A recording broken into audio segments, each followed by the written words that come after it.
Hey my cute and lovely people, আজকে আমিও চিনি চলে এসেছি নতুন একটি কুর্তি নিয়ে। চিনি নিজেকে দেখে গোল গোল চোখে ভাবছে এটা আবার কে। বাই দ্য ওয়ে, এই প্রথমবার আমি সাদা কুর্তি ডিজাইন করব, সাথে একদম ভিন্ন ধরনের ডিজাইন করব। কয় মাস আগে আমার খুব কাছের এক কিউট ক্লায়েন্ট হঠাৎ করে জানায় আমায় আবার একটা কুর্তি বানিয়ে দেবে।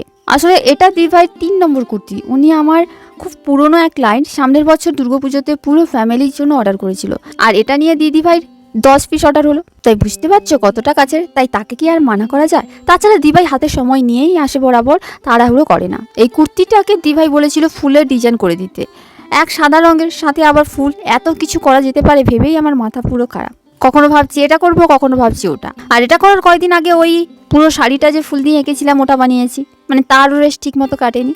তাই আমার মাথা পুরো খিচুড়ি হয়ে গিয়েছে। এত সব ভেবে ভাবলাম লোটাস দিয়েই কিছু করি।